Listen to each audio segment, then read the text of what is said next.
አእምሮን መቆጣጠር ወይም የአእምሮ ቁጥጥር ዘዴዎች ማይንድ ኮንትሮል ቴክኒክስ። ስለ አእምሮ ቁጥጥር ሲታሰብ ወደ አእምሮ የሚመጣው ምንድን ነው? ምናልባት አንድ ሰው ማስተር ማይንድ ተከታዮቹን እንደ አሻንጉሊት ሲያሽከረክር ሊታይ ይችላል። በተዘዋዋሪ መንገድ ይህ እውነት ነው። ሌሎች የፈለጉትን እንዲፈጽሙ የማዘዝ አስማታዊ ኃይል ያላቸው የሚመስሉ ሰዎች አሉ። እውነታው ግን እንደነዚህ አይነት ኃይሎች የሉም። ቢኖሩ ኖሮ ያንን ማዳበር የሚችል ሰው በማይታመን ሁኔታ ኃያል በሆነ ነበር። ታዲያ ይህ የአእምሮ ቁጥጥር ምንድን ነው የሚል ጥያቄን ያስነሳል። ይህንን ጥያቄ ለመመለስ በሰዎች ውስጥ ነፃ ፈቃድ ወይም ፍሪ ዊል እንዴት እንደሚሰራ ማየት አለብን። በአጠቃላይ የሰው ልጅ ነፃ ፈቃድ አለው። ይህ ማለት አንድ ሰው ማድረግ የሚፈልገውን የመምረጥ ነፃነት አለው ማለት ሲሆን፣ ነገር ግን ይህ ችሎታ እንደ ሁኔታው ሊጨምር ወይም ሊቀንስ ይችላል። ስለዚህ ጉዳይ ለአንድ ደቂቃ አስብ። በናዚ ጀርመን ወቅት በማጎሪያ ካምፕ ውስጥ ገብተህ ብትሆን ኖሮ ነፃ ፈቃድህን በመጠቀም የምታደርገው ነገር አይኖርም ነበር። ማንኛውም የነፃ ፈቃድ መገለጫ የሆነ ድርጊት እስረኞችን በሚቆጣጠሩ ጠባቂዎች ወዲያውኑ ይከሽፍም ነበር። ይህ የሚያሳየው ነፃ ፈቃድ ሙሉ በሙሉ ባይጠፋም በተወሰነ ደረጃ ሊገደብ እንደሚችል ነው።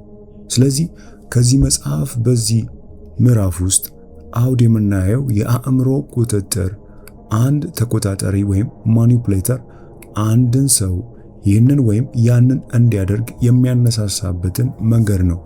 ይህ ተራ ተጽዕኖ መፍጠር ወይም ማግባባት ብቻ አይደለም። እያወራን ያለነው ስለ ኃይለኛ ቴክኒኮች ነው። በዚህም የሰዎችን ምላሽና ተፈጥሯዊ ስሜት በመጠቀም አንተ የምትፈልገውን እንዲፈጽሙ ማስገደድ ትችላለህ። ይህም ኃይለኛ ነገር ነው።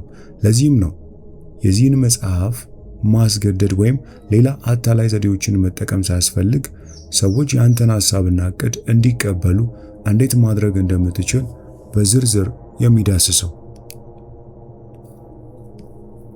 እንደተለመደው ይህንን መጽሐፍ ሙሉን በአማርኛ የምትፈልጉ ብቻ ከታች ባለው የቴሌግራም ሊንክ አድራሻ ልጽፉልን ትችላላችሁ።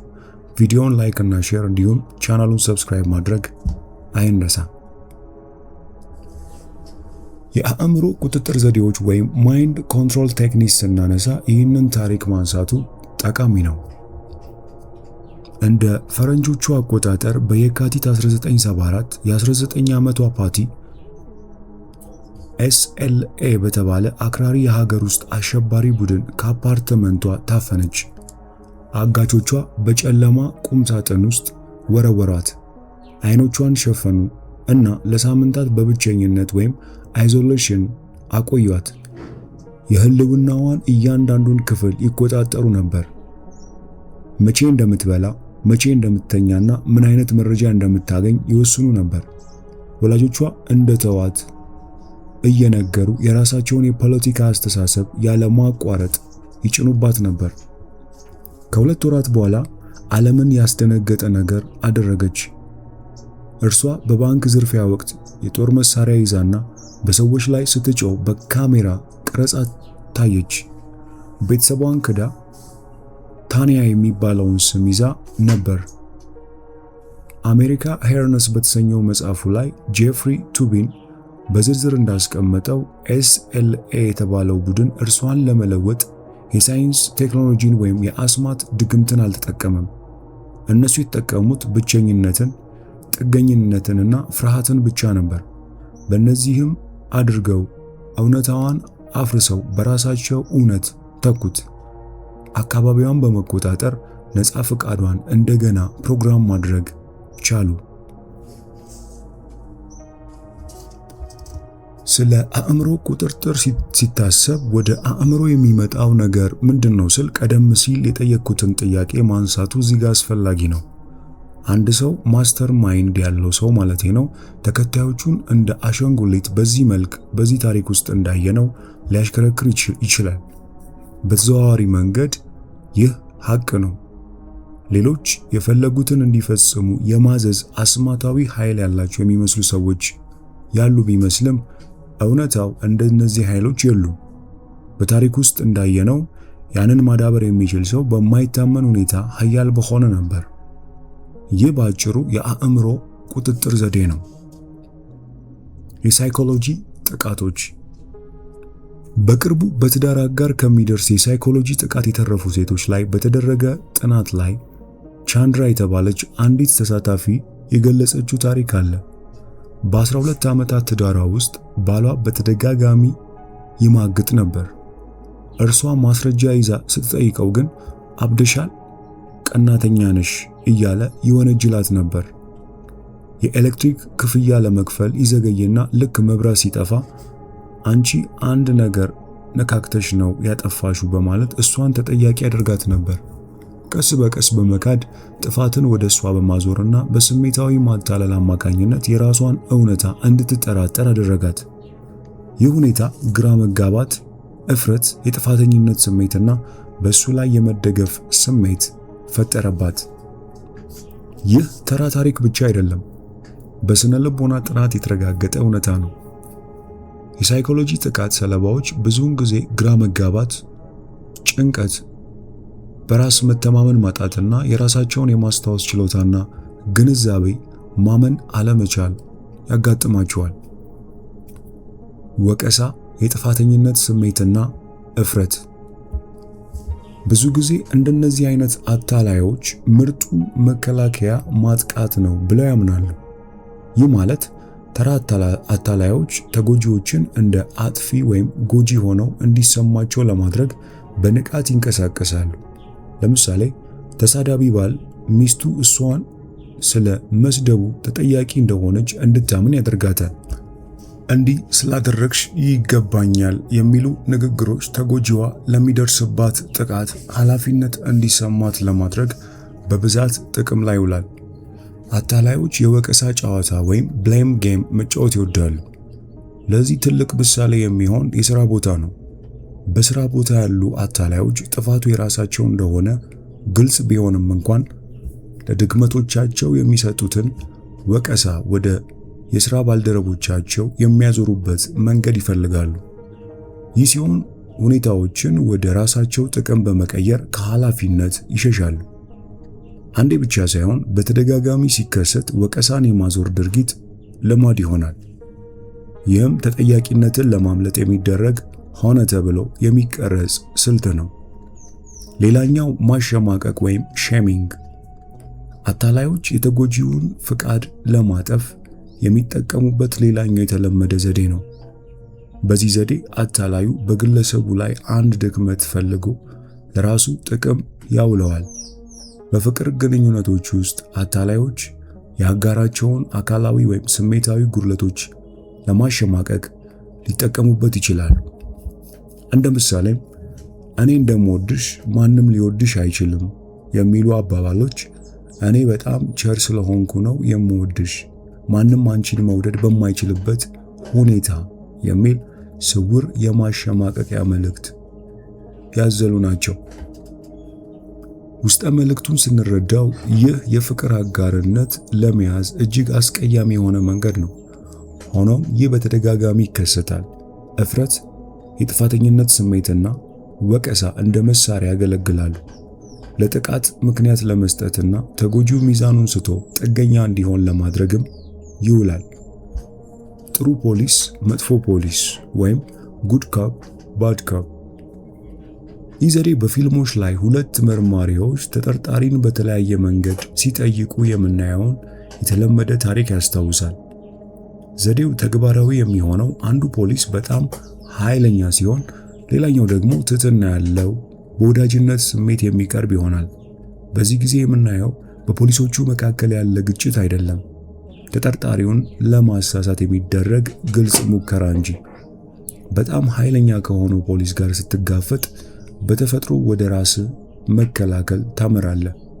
ወዲያውኑ ደግሞ ጥሩ የሆነ ፖሊስ ሲመጣ ሳይኮሎጂ ይናጋል። እንዴት ምላሽ መስጠት እንዳለብህ ግራ ይገባሃል። ፍርሃት ወይም ጥርጣሬም ይሰማሃል። አታላዮችም በከባድ ወቀሳና ማሸማቀቅ እንዲሁም በለስላሳና መረዳት ባለው በሚመስል አቋም መካከል ሲፈራረቁ የተጎጂውን ማንነትና እውነታ ያናጋሉ። ብዙውን ጊዜ ሰለባዎች የራሳቸውን አመለካከት፣ ትውስታ ወይም ዋጋ እንዲጠራጠሩ ይገፋፋቸዋል። በጊዜ ሂደት ይህ ስነ ልቦናዊ ጫና የግለሰቡን በራስ መተማመንና የመወሰን አቅም ይሸረሽራል። ይህም መጠቀሚያ ያደርገዋል። ተበዳይ መምሰል እንደ ፈረንጆቹ በ1974 ሐምሌ ወር በሳሚሽ ሐይቅ ፓርክ አንድ መልከ መልካም ወጣት እጁን በቁስል ፋሻ አስሮ ወደ ሴቶች ይጠጋ ነበር። የጀልባ ዕቃዎቹን ከመኪናው ለማድረግ እየታገለ እንደሆነ በማስመሰልም እርዳታ ይጠይቃቸው ነበር። ጉዳት የደረሰበትና ምንም ጉዳት የማያደርስ ይመስል ነበር። ፍርሃትን ሳይሆን ርህራሄን የሚጋብዝ ገጽታ ነበረው። ይህ ሰው ግን በታሪክ ውስጥ እጅግ ታዋቂው ቴድ ባንዲ ነበር። የውሸት ፋሻና ምርኩዝ በመጠቀም ደካማ መሆንን በማስመሰል የሰዎችን ደግነት በመጠቀም ሰለባዎችን ያጠምድ ነበር። ባንዲ አንድ እውነት ተረድቶ ነበር። ተበዳይ ወይም ደካማ ወገን መስለ ስትቀርብ ሰዎች ጥንቃቄያቸውን ያላላሉ። ማኒፑሌተሮች ወይም አታላዮች ብዙውን ጊዜ ከአጥቂነት ይልቅ የተበዳይነትን ሚና መጫወት ይመርጣሉ።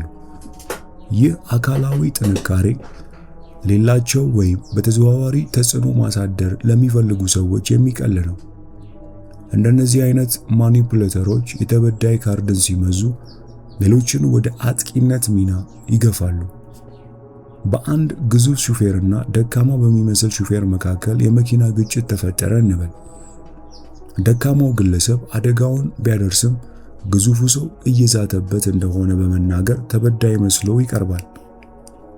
ፖሊስም በተፈጥሮ ደካማ ወደሚመስለው ወገን ያደላል። ማኒፑሌተሩ ወይም አታላዩ ይህንን ድክመት ለራሱ ጥቅም ለማዋል ብልህ ነው። ስሜትን ሆን ብሎ ለማዛባት ሌላው ዘዴ የሰዎችን ስሜት ማጣጣል ነው። ሲከፋችሁ አታላዮች ወይም ማኒፑሌተሮች አረ ይህ እኮ ቀላል ነገር ነው በማለት ስሜታችሁን ያቃለዋል። ይህን የሚያደርጉት ስሜታችሁን ማዳመጥና መቀበል እናንተን ስለሚያጠናክራችሁና ለመቆጣጠር አስቸጋሪ ስለሚያደርጋችሁ ነው። በራስ መተማመናችሁ ላይ ክፍተት በመፍጠር ስሜታችሁን በማኮሰስ በመጨረሻም በእነሱ ላይ ብቻ እንድትመኩ ያደርጋሉ። ሌላው የዳርክ ሳይኮሎጂ ዘዴ ደግሞ የነጭ ለባሽ አዳኝ ወይም ዘ ዋይት ናይት ይሰኛል። ማኒፑሌተሩ ሆን ብሎ ችግር ይፈጥርና አንተን ለማዳን ይሮጣል። ዓላማው ስሜታዊ ጥገኝነትን መፍጠር ሲሆን ችግሩን መፍታት የሚችሉት እነሱ ብቻ እንደሆኑ ያስመስላሉ። ተጎጂው ግን ችግሮቹ ሰው ሰራሽ እንደሆኑ አይረዳም። ይህም ችግር ምላሽ መፍትሄ ፕሮብሌም ሪአክሽን ሶሉሽን የተሰኘ ቴክኒክ ነው። ችግር ይፈጥራሉ ወይም ያለውን ያባብሳሉ፣ ያንተን ምላሽ ይጠብቃሉ፣ ከዚያም ተአምራዊ መፍትሄን ያቀርባሉ። ስለዚህ አንዳንድ ሰዎች በጭንቅ ጊዜ ተአምራዊ መፍትሄ ከየት እንደሚያመጡልህ ራስህን ጠይቅ። ምናልባት ችግሩን መጀመሪያውኑ በፈጠሩት በማኒፑሌተር ወጥመድ ውስጥ እንደሆንክ ልብ ልትል ትችላለህ። ራስህን ከአእምሮ ቁጥጥር ወይም ማይንድ ኮንትሮል እንዴት መጠበቅ እንደምትችል በመቀጠል እንመልከት። በናዚ ማጎሪያ ካምፕ በረዶና ቅዝቃዜ ውስጥ የሥነ ልቦና ባለሙያው ቪክቶር ፍራንክል ስሙን ልብሱንና ክብሩን ተገፎ ነበር። ወታደሮቹ የአካባቢውን ሁኔታ፣ ምግቡንና አካላዊ ህልውናውን ይቆጣጠሩ ነበር። ነገር ግን በዚህ አስፈሪ ሁኔታ ውስጥ ፍራንክል ሊቀሙት የማይችሉት አንድ መሳሪያ አገኘ። ውጫዊ ሁኔታውን መቆጣጠር ቢችሉ እርሱ ካልፈቀደላቸው በስተቀር ወደ አእምሮ መግባት እንደማይችሉ ተገነዘበ። የመጨረሻው የሰው ልጅ ነፃነት ብሎ የጠራውን ነገር ተለማመደ። ይህም በማንኛውም ሁኔታ ውስጥ የራስን አመለካከት የመምረጥ ነፃነት ነው። ይህ ሁሉ ሲያልፍም ወደፊት በአንድ ሞቅ ባለ አዳራሽ ውስጥ ስለ ማጎሪያ ካምፕ ልምዶቹ እያስተማረ እንደሆነ በምናቡ በመሳል ተቆጣጣሪዎቹ ሊሰብሩት የማይችሉት የአእምሮ ግድግዳ ገነባ። ለእርሱ በሕይወት መትረፍ ዋነኛ ምክንያት የሆኑትም የአእምሮ ነፃነቱ ነበር። ልክ ፍራንክል የውስጥ ዓለሙን አሳልፎ ለመስጠት ፈቃደኛ እንዳልሆነ ሁሉ አንተም ስነ ልቦናህን ከዘመናዊ ማኒፑሌተሮች ወይም አእምሮ ተቆጣጣሪ አታላዮች መጠበቅ አለብህ። አእምሮህን ለማጠንከር የሚረዱ ስልቶችን በመቀጠል እንመልከት። ወጥመዳቸው ውስጥ አትግባ። አእምሮ የሚቆጣጠሩ አታላዮች ወይም ማኒፑሌተሮች አንተን ለማበሳጨት የጥፋተኝነት ስሜትን፣ ማስገደድንና አለመግባባትን ይጠቀማሉ። ከነሱ ጋር ስትታገል እነርሱ ያሸንፋሉ። ይልቁንም ባህሪያቸውን ችላ በማለት ወደ ጎን ተዋቸው። ወደ ስሜትህ እንዲገቡ ካልፈቀድክላቸውም ስልታቸው ይከሽፋል። ሌላኛው መራቅ ነው። በተቻለ መጠን በጨዋታቸው ውስጥ የመግባት ዕድልን አርቅ። ጉልበተኞች የራሳቸውን ጉድለት ለመሸፈን ሲሉ ብዙውን ጊዜ ይጮኻሉ። ችላ ካልካቸው ግን ውሎ አድሮ ይደክማቸውና ይተውታል። በስሜት አሽሙር ወይም ፓሲቭ አግሬሽን አትታለል። ማኒፑሌተሮች ግልጽ ግጭትን ይሸሻሉ። አንተን ለማናደድ ይሄ ክፍል እንዴት ይዝረከረካል፣ የሚያጸዳ ሰው ጠፋ እንዴ እንደሚሉ አይነት ስውር ወቀሳዎችን ይጠቀማሉ። ከተናደድክም አጥቂ ትሆናል፣ እነሱ ደግሞ ተበዳይ ይሆናሉ። ለነገር አጫሪ አስተያየቶች ምላሽ ከመስጠት በፊት 2 ጊዜ አስብ። መደራደር አቁም። ተጎጂዎች ብዙውን ጊዜ በፍርሃት ወይም በልምድ ምክንያት በመርዛማ ሁኔታዎች ውስጥ ይቆያሉ። እናም በስራ ቦታም ሆነ በግንኙነት ውስጥ ለሚደርስ በደል አትመች። ላቅ ያለ ዓላማ ይኑርህ። ዓላማ ያለውና ትኩረት ያለው ሰውን ማዘወር ወይም ማኒፑሌት ማድረግ አእምሮውን መቆጣጠር ከባድ ነው። እንደ ግላዊ እድገት ላሉ ላቅ ያሉ ሴቶች ራስህን ስጥ።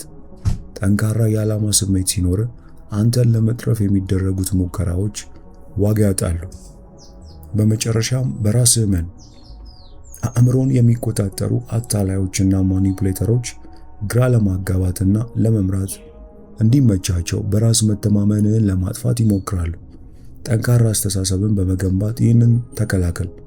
መጥፎ ነገሮች ቢከሰቱብህም እንደ ትምህርት ቆጥረህ እለፋቸው። ጠንካራ አስተሳሰብ የብስለት፣ የመውደቅና ከስህተት የመማር ውጤት ነው።